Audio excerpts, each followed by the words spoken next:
আসসালামু আলাইকুম। শত বছর ধরে বেঁচে থাকা এক জনপ্রিয় নায়িকা, যে কিনা ২০ বছর পর পর সাপের মতো নিজের শরীরের চামড়া বদল করে।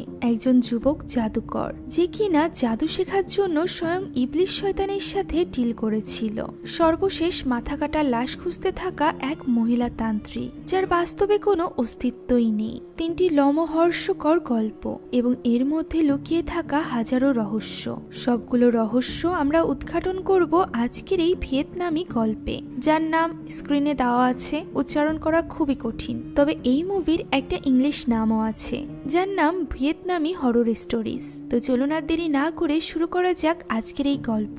গল্পের শুরুতেই আমরা এক দম্পতিকে দেখতে পাই, যারা তাদের বাবার ছবির সামনে দাঁড়িয়ে প্রার্থনা করছিল। ছেলেটির নাম হলো শিন এবং মেয়েটির নাম হলো লেন। তারা শিনের মৃত বাবার ছবির সামনে দাঁড়িয়ে প্রার্থনা করছিল, যাতে করে তিনি তাদের উপর সব সময় নিজের আশীর্বাদ বজায় রাখেন। প্রার্থনা শেষ হলেই কলিং বেল বেজে ওঠে। তাদের বাড়িতে আসে শিনের বন্ধু কোয়াং এবং তার স্ত্রী। এটি তাদের বন্ধুদের একটি গেট টুগেদার ছিল। কোয়াং এর স্ত্রী বলে প্রায় 10 বছর হয়ে গিয়েছে তাদের বন্ধুত্বের। লেন বলে তারা এখনো একসাথেই আছে, এটাই সবচেয়ে আনন্দের ব্যাপার। এরপর কোয়াং উঠে যায় শিনের বাবার ছবির সামনে আগরবাতি জ্বালিয়ে প্রার্থনা করতে। তখনই বিদ্যুৎ চলে যায়, পুরো ঘর অন্ধকার হয়ে যায় এবং সাথে সাথে দরজায় কেউ কড়া নাড়তে থাকে। দরজা খুললে দেখা যায় তাদের বন্ধু ট্রং এসেছে। সে বৃষ্টিতে একেবারেই ভিজে গিয়েছে এবং শীতে কাঁপছে। শিন লেনকে কিছু কাপড় এনে ট্রংকে দিতে বলে। এরপর তারা বন্ধুরা ঠিক করে এই বৃষ্টির রাতে তারা সবাই একটি একটি করে ভূতের গল্প শোনাবে। প্রথম গল্প শোনাবে কোয়াং। কোয়াং বলে সে যে গল্পটি বলবে তা সে তার মায়ের কাছ থেকে শুনেছিল। তার মা একটি বাড়িতে কাজ করত এবং সেই অদ্ভুত বাড়িতে সে অদ্ভুত অদ্ভুত জিনিস দেখতে পারত। এরপর কোয়াং বলে তারা সবাই তো আখের রস খেয়েছে, তবে আখের রস বিক্রি করা গাড়িগুলোতে যে মেয়েটির ছবি আছে সেই মেয়েটিকে তারা কি তা জানে? তারা সবাই বলে যে জানে না। কোয়াং তখন তার গল্প বলতে শুরু করে। দৃশ্য পরিবর্তিত হয় এবং আমরা ইয়াং হু নামের একজন অভিনেত্রীকে দেখতে পাই। ইয়াং হু খুবই সফল একজন অভিনেত্রী। সে যেখানেই অভিনয় করে সেখানেই ব্যবসা সফল হয়। এছাড়া সে বেশ জনপ্রিয় একজন অভিনেত্রী। সে যেখানেই যায় সেখানেই ভিড় জমা হয়ে যায়। এমনকি সে যদি কোথাও জুস খেতে যায় সেই জায়গাটিও বিখ্যাত হয়ে যায়। একবার ইয়াং হু একটি আখের জুসের দোকানে গেলে সেখানে জুসের দোকানদার জুস কার্ডে অভিনেত্রীর ছবি আঁকায় এবং তা অনেক খ্যাতি পায়। ধীরে ধীরে সেই শহরের সব আখের জুসের দোকানেই ওই অভিনেত্রীর ছবি আঁকা হতে থাকে। সময় যায় এবং ইয়াং হুর খ্যাতি কমতে থাকে। সে ধীরে ধীরে কোথাও যেন উধাও হয়ে যায়। প্রচলিত আছে এই অভিনেত্রী ইয়াং হুর চেহারা কোনোভাবে নষ্ট হয়ে গিয়েছিল, তাই সে লোকচক্ষুর অন্তরালে চলে গিয়েছে এবং এক সময় সে নিজেকে শেষ করে দিয়েছে। এই পুরো গল্পটি মিন নামের একজন মেয়ে তার বয়ফ্রেন্ডকে শোনাচ্ছিল। মূলত কোয়াং মিনের গল্প সবাইকে বলছে এবং গল্পের ভেতর মিন ইয়াং হুর গল্প তার বয়ফ্রেন্ডকে শোনাচ্ছিল।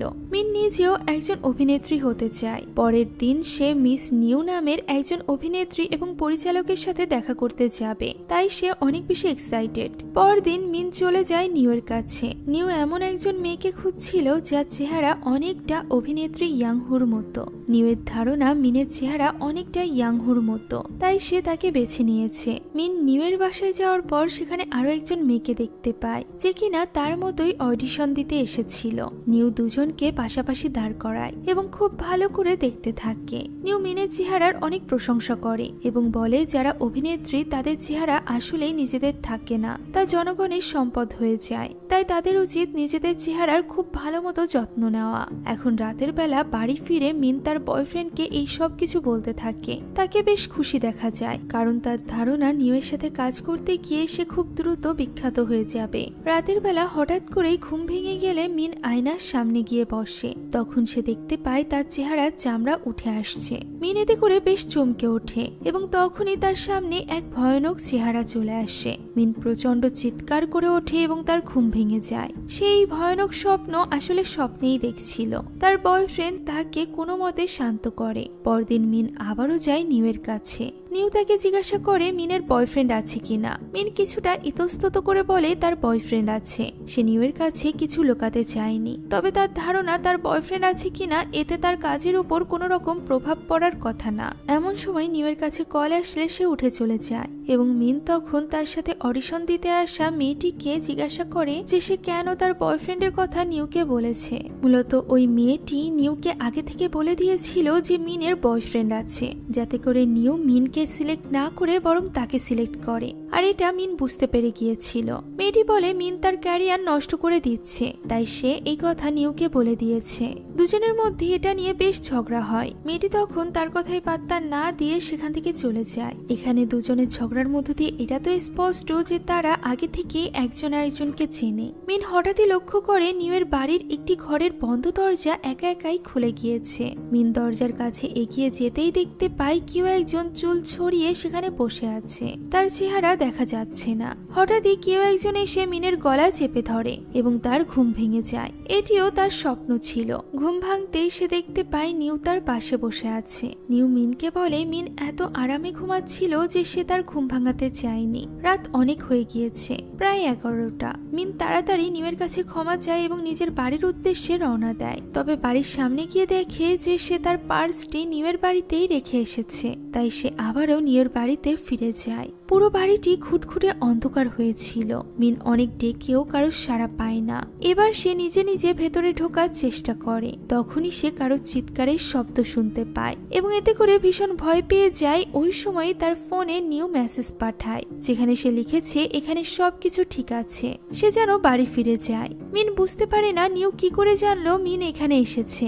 বাড়ি ফিরে সে সবকিছু তার বয়ফ্রেন্ডকে খুলে বলে। মিন বলে সে চিৎকারের সাথে সাথে কারো ছায়াও দেখেছিল, যা দেখতে পুরোপুরি ইয়াংহুর মতো ছিল। মিনের বয়ফ্রেন্ড তাকে বলে সে সারাক্ষণ ইয়াংহুর কথা ভাবে, তাই হয়তোবা সে তাকে স্বপ্নে দেখেছে। তবে মিনের স্পষ্ট মনে আছে যে সে স্বপ্ন দেখেনি, বরং বাস্তবেই সে ইয়াংহুকে দেখেছিল। মিনের বয়ফ্রেন্ড বলে যত কিছুই হোক তার কাছে একটা ব্যাপার বেশ অদ্ভুত লাগে, আর তা হলো নিউ এত ধনী একজন অভিনেত্রী। চাইলে সে অনেক দাম দিয়ে বাংলো কিনতে পারে, তবুও সে ইয়াংহুর পুরনো বাড়িতেই থাকে। মিন তাকে সমর্থন করে বলে সে যখন ওই বাড়িটি কিনেছে তখন এত বড় সেলিব্রিটি সে ছিল না, আর অমন পরিস্থিতিতে ইয়াংহুর মতো বাড়িতে সবাই থাকতে চাইবে। এখন পরদিন মিন নিউয়ের বাড়িতে গিয়ে তাকে বলে সে তাকে কিছু বলতে চায়। নিউ বলে সে নিজেও তাকে কিছু বলতে চায়, আর সেটা হলো সে ঠিক করেছে যে সে পরবর্তী সিনেমায় যেখানে সে নায়িকার ভূমিকায় অভিনয় করবে সেখানে দ্বিতীয় নায়িকা হিসাবে সে মিনকে নিবে। একথা শুনে মিন প্রচন্ড খুশি হয়ে যায় এবং তারা নিউকে কিছু বলার মতো মনেই থাকে না। একবার যদি সে নিউয়ের সাথে কাজ করতে পারে তাহলে তার তারকা হওয়া কেউ থামাতে পারবে না। নিউ মিনকে বলে সে যেন এই বাড়িতে এসে ওঠে, তাহলে তাদের কাজের বেশ সুবিধা হবে। এছাড়া সে মিনকে আরো একটা অদ্ভুত শর্ত দেয়, আর তা হলো তাকে তার বয়ফ্রেন্ডকে ছেড়ে দিতে হবে। মিনের বয়ফ্রেন্ড সব শুনে প্রচন্ড রেগে যায়। তবে মিন অভিনেত্রী হতে এতটাই বেপরোয়া ছিল যে সে তার বয়ফ্রেন্ডকে ছেড়ে দেয় এবং নিউয়ের বাড়িতে গিয়ে ওঠে। নিউ তাকে তার থাকার জায়গা দেখিয়ে দেয় এবং বলে পরদিন তারা ডিরেক্টরের কাছে যাবে। যাওয়ার আগে নিউ তাকে এই বাড়ির কিছু নিয়ম বলে যা তাকে মেনে থাকতে হবে। মিন অনুমতি ছাড়া উপরতলায় যেতে পারবে না, আর রাতের বেলা একা একা বাড়ির চারিপাশে ঘুরতে পারবে না। মিন নির্দ্বিধায় এই সব নিয়ম মানতে রাজি হয়ে যায়। নিউ তার জন্য নিজের হাতে বানানো স্যুপ নিয়ে আসে। মিন জিজ্ঞাসা করে নিউ তার উপর এত দয়া করছে কেন। নিউ তার জবাব না দিয়ে অদ্ভুত ভঙ্গিতে তার মুখে হাত বুলিয়ে দেয় এবং তাকে ঘুমিয়ে পড়তে বলে। পরদিন তারা চলে যায় ডিরেক্টরের কাছে। ডিরেক্টর একেবারে নতুন একটি মেয়ে তার সিনেমায় নিতে চাইছিল না। তখন নিউ বলে মিন কাজ না করলে সে নিজেও এই সিনেমায় কাজ করবে না, যা শুনে ডিরেক্টরের সাথে সাথে মিনও বেশ অবাক হয়। এরপর থেকে নিউ মিনকে ট্রেন করতে শুরু করে। তাকে মেকআপ করিয়ে দেওয়া, নিজের যত্ন নেওয়া, ডায়েটিং করা ইত্যাদি সব হাতে ধরে শেখায়। এরপর দেখা যায় মিনের ওই সিনেমাতে কাস্টিং হয়ে গিয়েছে। শুধু তাই নয়, নিউ তাকে একটি বাড়ি লিখে দিয়েছে। মিন বলে নিউ তার জন্য ইতিমধ্যে অনেক কিছু করেছে, এই বাড়ি সে নিতে পারবে না। নিউ বলে শুধুমাত্র বাড়ি নয়, নিউয়ের যা কিছু আছে সবকিছু এখন থেকে মিনের। ব্যাপারগুলো বেশ অস্বাভাবিক ছিল, যেটা মিনের মনেও দাগ কেটেছিল। তবে সে এত কিছু পেয়ে এতটাই খুশি ছিল যে সে এইসব ব্যাপারে খুব একটা ভাবে না। একদিন রাতের বেলা তার কাছে তার বয়ফ্রেন্ডের ফোন আসে। সে বলে সে মিনকে খুব মিস করছে, একবার দেখা করতে চায়। মিন কিছু বলার আগেই সেখানে হঠাৎ করে নিউ চলে আসে। পরদিন মিন তার বয়ফ্রেন্ডের সাথে দেখা করে। ছেলেটি তাকে বলে নিউ এমন কি করেছে যে তার জন্য মিন তাকে ছেড়ে চলে গিয়েছে। মিন বলে নিউ তার জন্য সবকিছু করেছে যা তার বয়ফ্রেন্ড করতে পারেনি। মিন আসলে এতদিন পর্যন্ত নিউয়ের সামনে নাটক করেছিল। সে তার বয়ফ্রেন্ডের সাথে পুরোপুরি ব্রেকআপ করেছিল না, তবে এইবার সে সত্যি তার বয়ফ্রেন্ডকে ছেড়ে দেয়। রাতের বেলা নিউকে দেখা যায় যে কিনা মিনের উপহার দেওয়া ফুলের তোড়া নিয়ে নাচছে। সে ভীষণ খুশি ছিল। হঠাৎ করেই তার চোখ পড়ে আয়নায়, তখনই তার চেহারা পাল্টে যায়। সে খুবই ক্ষুব্ধ হয়ে যায়। হাতের ফুল দিয়ে সে ফটো ফ্রেমে থাকা নিজের ছবি আছড়ে ভেঙে ফেলে। অন্যদিকে মিন তখন ঘরে বসে স্ক্রিপ্ট পড়ছিল। তখন আবারও তার বয়ফ্রেন্ডের কল আসে। মিনের বয়ফ্রেন্ড তাকে এখনই দেখা করতে বলে, কারণ নাকি তার কাছে খুব জরুরি কথা আছে। তবে এবারও মিন বের হওয়ার আগেই সেখানে নিউ চলে আসে। নিউ মিনকে নিজের হাতে তৈরি করা স্যুপ খেতে দেয় এবং আবারও তার মুখে হাত বুলাতে থাকে। অবাক ব্যাপার হলো প্রতিবারই নিউ খুব অদ্ভুতভাবে মিনের মুখে হাত বুলিয়ে দেয়। তবে প্রতি রাতের মতো এবার আর মিন স্যুপ খায় না। আমরা জানতে পারি এই স্যুপে ঘুমের ঔষধ জাতীয় কিছু একটা মিলানো থাকে, তাই সে এটা খাওয়ার সাথে সাথেই ঘুমিয়ে পড়ে। তবে আজ যেহেতু সে স্যুপ খায়নি তাই তার ঘুম আসে না। সে ঘর থেকে ধীরে ধীরে বের হয় এবং নিউয়ের ঘরের সামনে যায়। তখনই সে দেখতে পায় নিউ আয়নার সামনে বসে তার চুল আঁচড়াচ্ছে। হঠাৎই সে তার মুখে হাত দিয়ে খামচে চামড়া তুলে ফেলে। এই দৃশ্য দেখে মিন প্রচন্ড চমকে যায়। এরপরই তার ঘুম ভেঙে যায়। অর্থাৎ সে এতক্ষণ যাবৎ স্বপ্ন দেখছিল।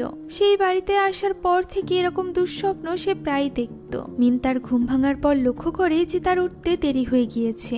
আজ তার শুটিং এর প্রথম দিন, তাই সে তাড়াহুড়া করে নিচে নামে। শেষবারের মতো সে স্ক্রিপ্টটি পড়তে যায়। তখনই সে লক্ষ্য করে এই স্ক্রিপ্টের উপর কিছুটা কফি পড়ে আছে। সে গত রাতে স্ক্রিপ্ট পড়ার সময় কফি খাচ্ছিল, আর ওই সময় স্ক্রিপ্টে কফি পড়ে গিয়েছিল।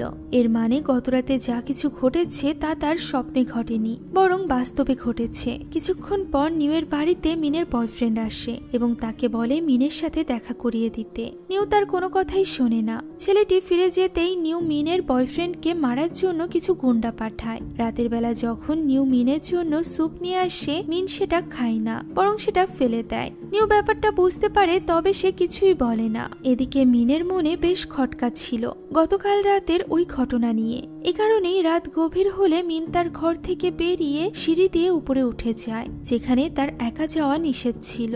সে ওই ঘরের সামনে দাঁড়ায় যে ঘরটি আগেও সে স্বপ্নে দেখেছিল। ঘরে সে কাউকে দেখতে পায়, তবে ভালো করে দেখার আগেই হঠাৎ করে সেখানে নিউ চলে আসে এবং তাকে জিজ্ঞেস করে যে সে কোথায় যাচ্ছে। মিন দেখতে পায় নিউয়ের মুখে কোনো চামড়া নেই, আর এইটুকু দেখেই সে ভয়ে জ্ঞান হারায়। জ্ঞান ফিরতেই সে তার সামনে এক মহিলাকে দেখতে পায়, যার মুখে কোনো চামড়া ছিল না। নিউ তখন সেখানে আসে, যার মুখ এখন ঠিকঠাক মতোই আছে। নিউয়ের হাতে একটি বাটিতে রক্ত, যা সে ওই মহিলার পাশে রাখে। এরপর মিনের মুখে সে হাত বুলিয়ে বলে ভাগ্য ভালো, তাই মিনের মুখের কোনো রকম ক্ষতি হয়নি। একথা বলে সে অন্য ঘরে চলে যায়। মিন তখন তার সামনে থাকা ওই মেয়েটিকে জিজ্ঞাসা করে এই সব কিছু কি হচ্ছে। তার সামনের ওই চামড়াহীন মহিলাটি বলে এর মানে হলো ইয়াংহুর পরবর্তী শিকার মিন। মিন এই কথার মানে বুঝতে পারে না, কেননা তার সামনে তো নিউ ছিল। তখনই মেয়েটি তাকে সবকিছু খুলে বলে আসলে ইয়াংহুর চেহারা নষ্ট হয়ে গেলে সে কালো জাদুর মাধ্যমে অন্য মেয়েদের চেহারা নিয়ে বেঁচে থাকত। প্রতি 20 বছর পর পর তার একটি নতুন মেয়ে লাগে, যার চামড়া নিয়ে সে বেঁচে থাকবে আগামী 20 বছর। প্রথমে সে নিউকে বেছে নিয়েছিল এবং তার চামড়া মুখে লাগিয়ে নিয়েছিল। সেই সাথে নিউকে এখানে বন্দি করে রেখেছিল। এই 20 বছর সে নিউয়ের চামড়া নিয়েই বেঁচে আছে। এখন 20 বছর যেহেতু হয়ে গিয়েছে, তাই সে নিউকে মেরে ফেলবে, আর তার নতুন শিকার হবে মিন। যা শুনে মিন প্রচন্ড ভয় পেয়ে যায়। অন্যদিকে ওই সময় আমরা নিউয়ের রূপে ইয়াংহুকে দেখতে পাই, যে কিনা নিউয়ের নামে একটি আত্মঘাতী নোট লিখছিল, যেটা লেখার পর সে কাউকে কল করে এবং কিছু কাগজপত্র তৈরি করতে বলে। সে এখন মিন হওয়ার জন্য পুরোপুরি ভাবে প্রস্তুত, আর এই কারণেই মূলত ইয়াংহু মিনকে তার বয়ফ্রেন্ডকে ছেড়ে আসতে বলেছিল, কারণ সে পুরো সমাজ থেকে মিনকে আলাদা করে দিতে চাইছিল, কেউ যাতে তার ব্যাপারে কিছু জানতে না পারে। সবকিছু শোনার পর মিন বলে এতদিন সে একা ছিল, তাই তো এই 20 বছরেও সে পালাতে পারেনি। তবে এখন মিন তার সাথে আছে, মিন তাকে বের হওয়ার ব্যাপারে সাহায্য করবে। তবে নিউ তার কথা শুনে না, বরং পাশে রাখা রক্ত নিয়ে খাওয়ার চেষ্টা করে। এত বছর ধরে এখানে আটকে রাখা আসল নিউকে রক্ত ছাড়া আর কিছুই খেতে দেওয়া হতো না, তাই সে রক্ত খেতে খেতে আসক্ত হয়ে গিয়েছিল। এছাড়া সে তার জীবনের আশাও ছেড়ে দিয়েছিল। তবে মিন তো এখনো পর্যন্ত আশা ছাড়েনি, তাই সে বহু চেষ্টা করে তার হাতের বাঁধনটি খুলে ফেলে। ইয়াংহু যখন সেখানে আসে এবং নিউকে মারতে যায়, তখন সুযোগ পেয়ে মিন সেখান থেকে পালায়। তবে বাড়ির দরজা তালাবদ্ধ থাকায় সে ওই দরজা পার হতে পারে না। তখনই সেখানে চলে আসে ইয়াংহু। মিন তাকে বলে যে চেহারার জন্য সে এত পাগলামি করছে, মিন এই চেহারাই নষ্ট করে ফেলবে। একথা বলেই সে নিজের মুখে ছুরি দিয়ে কেটে দেয়। ইয়াংহু প্রচন্ড চিৎকার করতে থাকে এবং দৃশ্য পরিবর্তিত হয়। আমরা মিনকে দেখতে পাই যে কিনা একটি নতুন মেয়েকে বলছে সে তাকে নায়িকা বানাবে। আর এ থেকে আমরা বুঝতে পারি ইয়াংহু মূলত মিনের চেহারা নিয়ে নিয়েছে এবং মিনের মাধ্যমে নিজের নতুন শিকার খুঁজছে। এখানেই প্রথম গল্পটি শেষ হয়ে যায়। শুরু হয় দ্বিতীয় গল্প। আমরা এক বৃদ্ধকে আখের রস খেতে খেতে পত্রিকায় নিউয়ের আত্মহননের খবর পড়তে দেখতে পাই। হঠাৎই লোকটি তার জুসে রক্ত এবং চুল দেখতে পায়, যা দেখে সে ভীষণ ভয় পেয়ে যায়। দোকানদার এসে তাকে সামলে নেয় এবং বলে সে যা দেখেছে তা ভুল দেখেছে। এই দোকানদারের নাম হলো ডিন। সে জুস এবং কটন ক্যান্ডি বিক্রি করে, একই সাথে ম্যাজিকও করে। সে তার ম্যাজিকের জন্য বাচ্চাদের মধ্যে খুবই বিখ্যাত। এখন এখানে একজন মেয়ে ডিনের কাছে আসে এবং জাদু দেখতে চায়। বিনিময়ে সে তাকে একটি কটন ক্যান্ডি দিবে বলেও প্রমিস করে। ডিন বলে আজ তার বাড়িতে ফেরার তাড়া আছে। সে পরদিন তাকে ম্যাজিক দেখাবে বলে ওয়াদা করে সেখান থেকে চলে যায়। বাড়িতে ফিরে ডিনের দেখা হয় প্রতিবেশী আন্ট নামের সাথে। সে আন্ট নামকে বলে ওই রাতেও নাকি সে আন্ট নামের বাজানো গানটি শুনেছে। প্রতি রাতে সে কেন একই গান গায়, যার উত্তরে আন্ট নাম বলে যে এই গানটি তাকে তার মৃত্যুর কথা মনে করিয়ে দেয়। গানটি হলো ডোন্ট লিভ মি অ্যালোন। এই গানটি শুনলে তার মনে হয় তার মৃত্যুর পর তার একা একাই থাকতে হবে। তবে সে একা একা থাকতে চায় না, তাই তো সে মৃত্যুকে ভয় পায়। এমন অদ্ভুত কথা শুনে ডিন কোনো উত্তর দেয় না, বরং সে নামের কাছ থেকে বিদায় নিয়ে নিজের ঘরে চলে যায়। এরপর আমরা ডিনের বাবাকে দেখতে পাই। সে অন্ধকারে আগুন জ্বালিয়ে কিছু একটা রিচুয়াল করছিল, চারিদিকে রক্ত ছড়িয়েছিল। ডিনের বাবা নিজের হাত কাটতেই যাবে, তখনই ডিন সেখানে চলে আসে। ডিন তার বাবাকে ঘরের ভেতরে আগুন জ্বালাতে নিষেধ করে। প্রতিবেশীরা জানলে অভিযোগ করবে, আর হয়তো বা একদিন বাড়িতেই আগুন ধরে যাবে। ডিনের বাবা ডিনকে তেমন একটা পাত্তা দেয় না। রাতে যখন তারা খেতে বসে তখন তার বাবা টিভি দেখছিল। টিভি দেখতে দেখতে ডিনের বাবা ডিনকে বলে তার জন্য কিছু অফারিং এর খাবার আনতে। ডিন উত্তরে বলে তার কাছে টাকা নেই, তাই তার বাবার উচিত এইসব কালো জাদু ছেড়ে দিয়ে কোনো কাজ করা, যাতে করে সে ভালো টাকা কামাতে পারে। এতে করে তার প্রসাদ কিনতেও খুব একটা অসুবিধা হবে না। এছাড়া এইসব পূজা রিচুয়ালে তাদের কোনো লাভ হচ্ছে না। ডিনের বাবা বলে সে সব এই বাড়ির জন্যই করছে, বরং সে ডিনকে বাচ্চাদেরকে জাদু দেখিয়ে সময় নষ্ট করতে নিষেধ করে, বরং সে একটা ভালো চাকরি করতে বলে তার ছেলেকে। বাবার এমন কথায় বিরক্ত হয়ে ডিন বাড়ি থেকে বের হয়ে হাঁটতে থাকে। একটা অন্ধকার রাস্তায় একটি বাচ্চা মেয়েকে সে দাঁড়িয়ে থাকতে দেখতে পায়।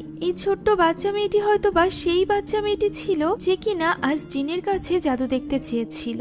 এত রাতে সে এখানে কি করছিল? বাচ্চা মেয়েটি ডিনকে বলে ওই দিন ওয়াদা করার পরও ডিন কেন তাকে জাদু দেখাতে গেল না। ডিন মেয়েটিকে বলে তার তো মেয়েটির সাথে আজ দুপুরে দেখা হলো, তাহলে সে ওই দিনের কথা কেন বলছে?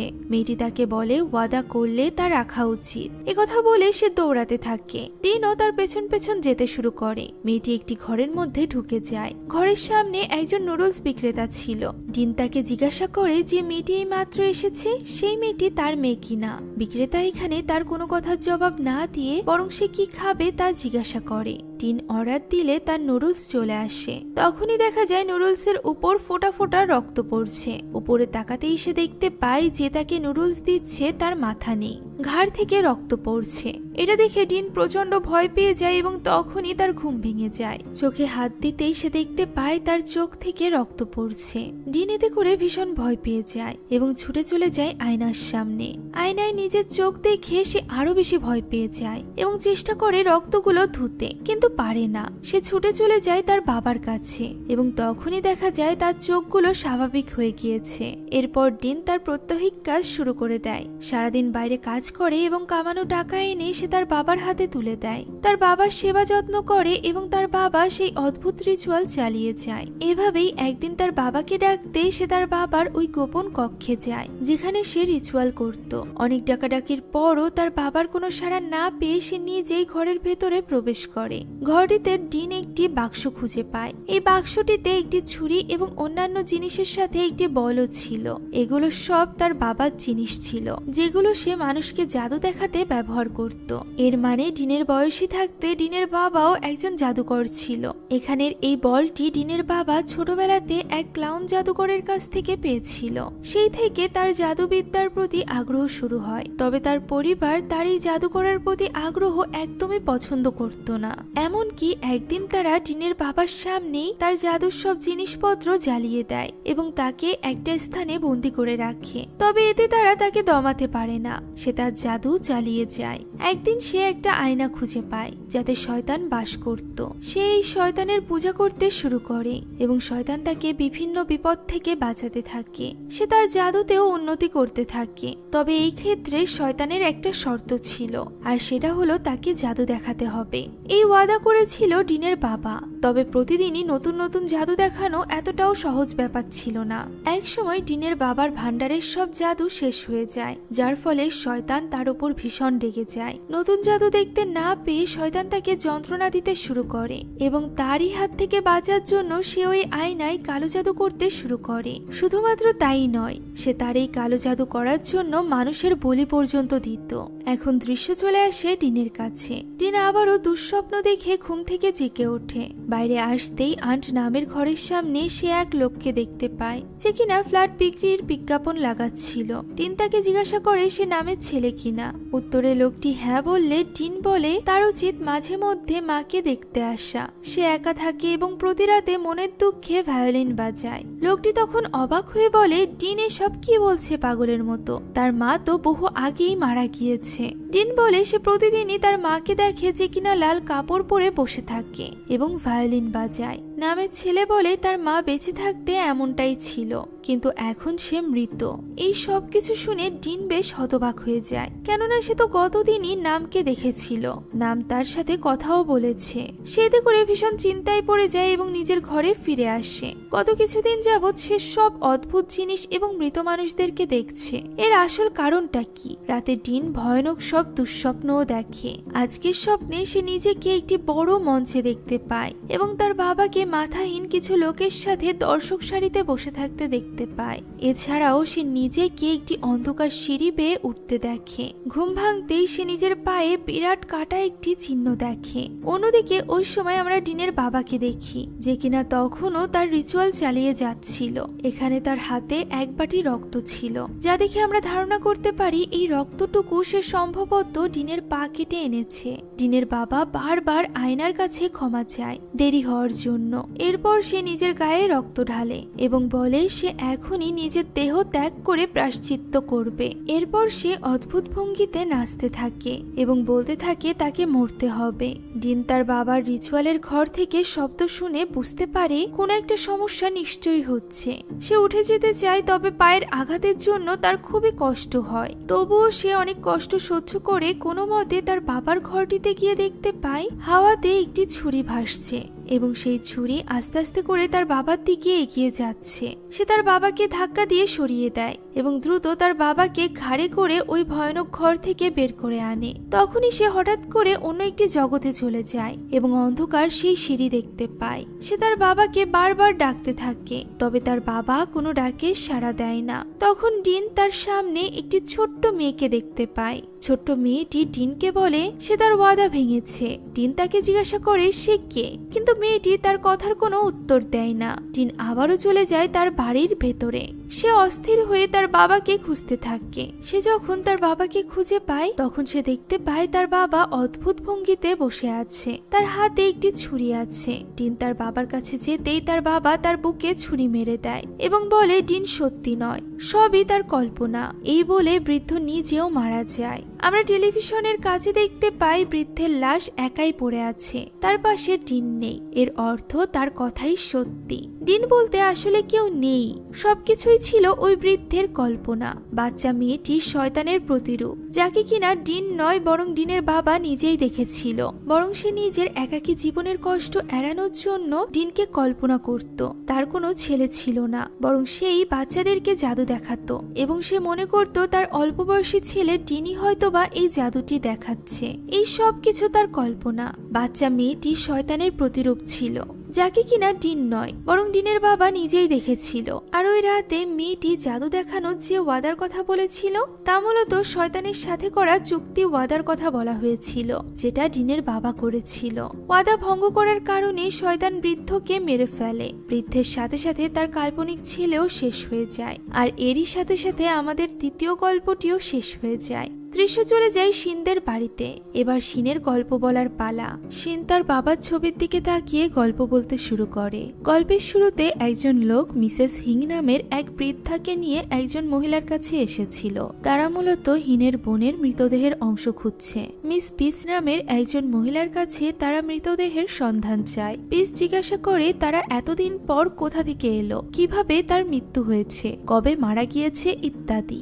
সব তথ্য নিয়ে হিঙের বোনের একটি ছবি নিজের কাছে রেখে তাদেরকে এখান থেকে চলে যেতে বলে। আমরা বুঝতে পারি পিস একজন শামান বা তান্ত্রিক।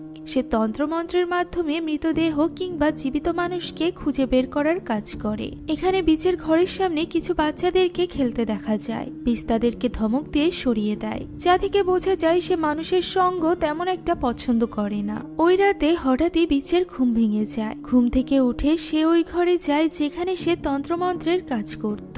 সেখানে তার খাতার ভেতরে রাখা হিঙের বোন উটের ছবিটি নিচে পড়ে থাকতে দেখে সে বেশ অবাক হয়ে যায়। তখনই পেছনে হঠাৎই শব্দ হয়ে ওঠে। পেছনে তাকাতেই বিচ দেখতে পায় একটি মুন্ডহীন দেহ তার দিকে এগিয়ে আসছে। বিচ এতে করে প্রচন্ড ভয় পেয়ে চিৎকার করে ওঠে এবং সাথে সাথে তার ঘুম ভেঙে যায়। সে এই সব কিছু স্বপ্নে দেখছিল। ঘুম ভাঙার পর সে উটের ছবিটি তার হাতে দেখতে পায়, যেটি কিনা অন্য ঘরে রাখা ছিল। তার অনুভব হয় তার আশেপাশে কেউ একজন আছে, তাই সে জিজ্ঞাসা করে তার আশেপাশে উট আছে কিনা। এরপর সে চোখ বন্ধ করে কিছু একটা শোনার চেষ্টা করে। এখন উটের সাথে যোগাযোগ করতে সে সক্ষম হয়। এরপর সে তার নির্দেশ মতো নিজের হাত দেখতে দেখতে রাস্তা দিয়ে হাঁটতে থাকে এবং উটকে খোঁজার চেষ্টা করতে থাকে। মাঠঘাট কবরস্থান পেরিয়ে বিচ একটি জঙ্গলে এসে পৌঁছায়। তখনই প্রচন্ড জোরে বৃষ্টি শুরু হয়। বিচ আশ্রয়ের জন্য একটি কুঁড়ে ঘরের সামনে গিয়ে দাঁড়ায়। সে ভেতরে ঢোকে, তবে কাউকেই খুঁজে পায় না। হঠাৎ করেই তার সামনে এক বৃদ্ধা চলে আসে। বৃদ্ধা তাকে আশ্রয় দেয় এবং চা খেতে দেয়। বিচ জিজ্ঞাসা করে বৃদ্ধা এখানে কার সাথে থাকে। বৃদ্ধা বলে সে একাই থাকে। বৃদ্ধা তার এখানে আসার কারণ জিজ্ঞাসা করলে বিচ বলে সে কাউকে খুঁজতে এখানে এসেছে। সে একটি মৃতদেহের সন্ধান করছে। বৃদ্ধা বলে তার ওই মৃতদেহ খোঁজা উচিত হবে না, তার উচিত এখান থেকে এখনই চলে যাওয়া, তা না হলে সে বিপদে পড়বে। বিচ বলে তবে সে তো ওই মৃতের পরিবারকে কথা দিয়েছে যে সে অবশ্যই মৃতদেহটি খুঁজে বের করবে। বৃদ্ধা রেগে মেগে তাকে তখনই বাড়ি থেকে বেরিয়ে যেতে বলে। বাইরে বৃষ্টি থেমে গিয়েছিল। বিচ তাই সেই বাড়ি থেকে দৌড়ে বের হয়ে স্বস্তির নিঃশ্বাস ফেলে। এরপর আবারও সে মৃতদেহ খোঁজার কাজ শুরু করে দেয়। অন্ধকারের মধ্যে সে ভালো করে দেখতে না পাওয়ায় অনেকটা আন্দাজে খোঁজার চেষ্টা করে। তখন তার মনে হয় আশেপাশে কেউ আছে, তবুও সে নিজেকে সামলে সামনে এগোতে থাকে। এক জায়গায় এসে তার মনে হয় এই জায়গায় হয়তো বা উটের লাশ আছে। সে চেষ্টা করে সে জায়গাটি খুঁড়তে। তখনই তার গলা কেউ চেপে ধরে এবং সে অজ্ঞান হয়ে যায়। পরদিন সকালে তার জ্ঞান ফিরলে সে নিজেকে একই কবরস্থানে দেখতে পায়। পাশে শব্দ শুনতেই সে তাকিয়ে দিনারকে দেখতে পায়, যে কিছু লোক নিয়ে কবর খুঁড়ছিল। দিনার সেই লোক যে কিনা হিংকে বিচের কাছে নিয়ে এসেছিল। দিনার লোকগুলোকে দ্রুত কবর খুঁড়তে বলে। তাকে দেখে বিচ দ্রুত ছুটতে শুরু করে। ছুটতে ছুটতে সে একসময় একটি বড় বাড়ির সামনে এসে পৌঁছায়। এটাই উটের বাড়ি ছিল। সেখানে সে উটের পারিবারিক ছবি দেখতে পায়। হঠাৎই বিচ দূরে সাদা পোশাক পরা একজন মেয়েকে দেখতে পায় এবং জিজ্ঞাসা করে সে মিস উট কিনা। মেয়েটি কিছু না বলে সিঁড়ি দিয়ে উঠতে থাকে। তার পেছন পেছন যেতে থাকে বীজ। উপরে একটি ঘরে আমরা হিংকে দেখতে পাই, যে কিনা ছবির সামনে দাঁড়িয়ে প্রার্থনা করছিল এবং বলছিল হিং তাকে খুব দ্রুত খুঁজে বের করবে। তখন সেখানে দিনার আসে এবং হিংকে কিছু একটা ঔষধ খেতে দেয়। হিং বলে তাদের খুব দ্রুত উটের দেহাবশেষ খুঁজে বের করতে হবে, তার নিজের হাতে খুব একটা সময় নেই। বীজ দূর থেকে তাদের কথা শুনতে পায় এবং তাদের কথা শুনে সেখান থেকে চলে আসে। তবে দিনার তাকে দেখে ফেলে। দিনার বাড়ি থেকে বের হলে বীজ লুকিয়ে তার পেছন পেছন যেতে থাকে। তবে অদ্ভুত ব্যাপার হলো দিনার বীজের বাড়িতে গিয়ে পৌঁছায় এবং তার এক প্রতিবেশীর সাথে কথা বলতে থাকে। বীজ তখন হঠাৎই দুটি বাচ্চার আত্মাকে দেখতে পায়। বাচ্চাগুলোর মুখ আড়াআড়ি ভাবে কাটা ছিল এবং তারা দুজন একটি কাটা মাথা নিয়ে খেলছিল। বীজ প্রচন্ড ভয় পেয়ে নিজের ঘরে ঢুকে পড়ে। বাইরে থেকে সে বাচ্চাগুলোর চিৎকার তখনও পর্যন্ত শুনছিল।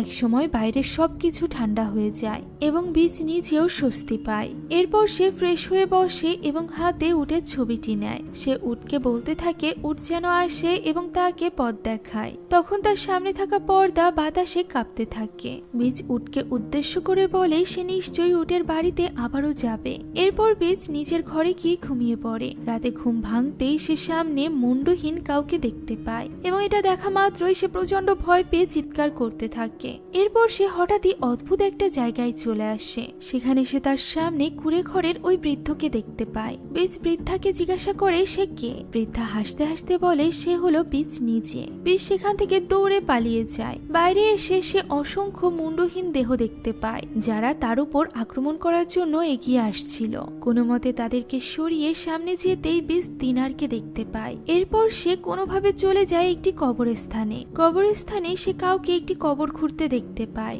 পাশেই সে একটি কঙ্কালের মাথা খুঁজে পায়। এটি হলো উটের মাথা, যা সে এতদিন যাবৎ খুঁজছিল। এখন দৃশ্য অতীতে গেলে আমরা দেখতে পাই একজন লোক উটকে শারীরিকভাবে শোষণ করে মেরে ফেলছিল। এই কারণেই সবখানে বীজ মাথা ছাড়া দেহ দেখত। হঠাৎই কেউ একজন তার পেছন থেকে এসে তার গলাও কেটে দেয়। তবে তার মৃত্যু হয় না, বরং সে তার সামনে উটের আত্মাকে দেখতে পায়, যে কিনা ধীরে ধীরে তার শরীরে প্রবেশ করে। এমন সময় ভোর হয়ে যায়। সেখানে চলে আসে হিং এবং দিনার। বীজ হিংয়ের হাতে তুলে দেয় তার বোনের মাথা। হিং তা জড়িয়ে ধরে কাঁদতে থাকে। আর এখানেই আসে আসল টুইস্ট। বীজ বলতে আসলে কেউই নেই। বীজ আসলে উটের আত্মা, যে সব সময় দিনারের সাথেই থাকতো। দিনার নিজে একজন তান্ত্রিক, যে কিনা বীজের নাম করে উটকে খুঁজে বেড়াচ্ছিল। সে প্রথমে উটের আত্মাকে খুঁজে বের করেছিল এবং তাকে বুঝিয়েছিল সে আসলে বীজ নামের একজন তান্ত্রিক, যাতে করে সে উটের আত্মার মাধ্যমেই উটের দেহ খুঁজে বের করতে পারে। আর সে এই কাজে সফলও হয়েছিল। এখন দেখা যায় বোনের মাথাটি পাওয়ার পর হিং এবং দিনার দুজন মিলে উটের আত্মার শান্তি কামনা করে পূজা করে, যার ফলে ফাইনালি উটের মুক্তি হয়। এখানেই তৃতীয় গল্পটি শেষ হয়ে যায়। দৃশ্য চলে যায় গল্পের আসরে। শিন হঠাৎ করেই বলে ওঠে উটকে যে বাড়িতে নির্যাতন করে খুন করা হয়েছিল তা আসলে তাদের এই বাড়িটি। সবাই এটা শুনে ভীষণ চমকে ওঠে। এরপর শিন হেসে বলে সে ঠাট্টা করছিল। এরই মধ্যে কারেন্টও চলে আসে। শিন সবাইকে ঘুমিয়ে যেতে বলে, কেননা অনেক রাত হয়ে গিয়েছিল। সেই সাথে ভূতের গল্প বলতে বলতে তারা অনেক ক্লান্তও ছিল। হঠাৎই ট্রং বলে ওঠে সে খুব ক্ষুধার্ত। তার এই কথাই সবার নজর যায় তার দিকে। সবাই অবাক হয়ে দেখে সে একেবারে চাদর মুড়ি দিয়ে বসে আছে। তার নাকি অনেক শীত করছে। এখন সবার সাথে একসাথে খাবার না খাওয়ায় শিন তার উপর বেশ বিরক্ত হয়। লেন তাকে রান্নাঘরে গিয়ে খেয়ে নিতে বলে। এরপর সবাই যার যার ঘরে যেতে থাকে। কেউ খেয়ালই করে না যে ট্রং কতটা অদ্ভুত আচরণ করছিল। সে অদ্ভুতভাবে দিনের বাবার ছবির সামনে গিয়ে বসে। ঠিক তখনই টিভিতে খবর দেখা যায়, যেখানে বলা হচ্ছিল আজ একটা সড়ক দুর্ঘটনায় ট্রং নামের এক যুবক মারা গিয়েছে। এবার আমরা ট্রং এর মুখ দেখতে পাই, যার মুখ রক্তে সম্পূর্ণরূপে ভিজে গিয়েছিল। আর এই দৃশ্যের মধ্য দিয়ে আজকের এই গল্পটি এখানেই শেষ হয়ে যায়। অর্থাৎ এখানে ট্রং নয়, বরং ট্রং এর আত্মা এতক্ষণ যাবৎ তাদের সাথে বসে ভূতের গল্প শুনছিল। আর এই কারণেই তার এতটা শীত লাগছিল। যেমনটি আমরা জানি, মৃতদেহ সবসময় ঠান্ডা থাকে। তার বন্ধুরা তো জানতোই না যে তারা এতক্ষণ যাবৎ তাদের বন্ধুরই আত্মার সাথে সময় কাটিয়েছে। এখন এই টুইস্টটা আপনাদের কাছে কেমন লাগলো তা কমেন্টে অবশ্যই জানাবেন। সেই সাথে এটাও জানাতে ভুলবেন না পরবর্তীতে আপনারা কোন মুভির এক্সপ্লেনেশন চান। ভালো লাগলে বন্ধুদের সাথে শেয়ার করবেন। Thank you so much for watching this video. আল্লাহ হাফিজ।